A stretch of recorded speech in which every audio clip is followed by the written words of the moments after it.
virus comes from the family of coronavirus, which includes other viruses such as MERS and SARS, as well as the milder variants causing common cold. The medical consensus at this moment is that the novel coronavirus is more transmissible but appears less deadly than SARS. Evidence suggests that the rate of human-to-human transmission of this virus appears to be higher than that of SARS. For now, the evidence also suggests that transmission is mostly via droplets. What this means is that the virus is carried within droplets emitted from an infected person over a short distance, such as when a person coughs or sneezes. If these droplets come into contact with the eyes, nose or mouth of an individual, directly or indirectly through hands that have come into contact with these droplets, the individual may become infected. To clarify, there is no evidence currently to suggest that the virus is airborne. There are other viruses, such as the chickenpox, which can easily be transported via air currents and do not require droplets to contact the eyes or nose. The novel coronavirus is not in this category of viruses. The novel coronavirus could also transmit through surface contact. Let me explain. When a person sneezes or coughs, the droplets fall onto the surfaces of tables and chairs, and the virus may remain alive for up to a few days.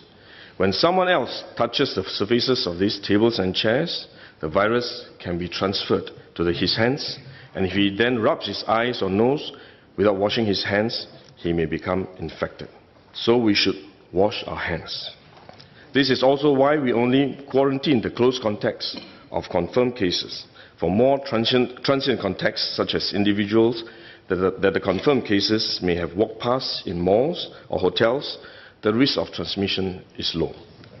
For coronavirus generally, the person is most infectious when he is displaying symptoms, or what you call symptomatic.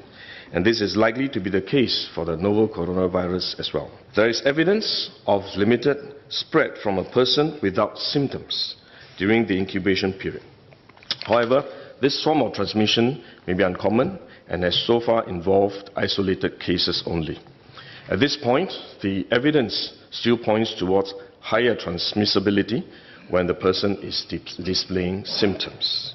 As such, medical professionals, both overseas and in Singapore, have advised that the most effective way that we can protect ourselves is to practice good personal hygiene. We should regularly wash our hands with soap and water and avoid touching our face with our hands. These may sound simple, but actually they are very difficult to do because all of us touch our face all the time. Even at a meeting when we have on this ministry task force, while I was speaking, I was touching my face until Minister Lawrence Wong nudged me with his elbow and said, "Stop touching your face." So it is simple but extremely difficult, but are actually very effective in preventing all kinds of infection. Potential infection from asymptomatic persons, in fact, is less likely to be from coughing or sneezing directly because they don't have symptoms. They are not sneezing or coughing, but more likely by touching contaminated surfaces, for which masks offer no protection. Wearing a mask when we are well often gives us a false sense of security instead, and we are more likely to touch our faces when we constantly adjust our masks, which is one way the disease spreads. At the same time, we need to protect others, our loved ones, friends, colleagues, and fellow Singaporeans that we come into contact with.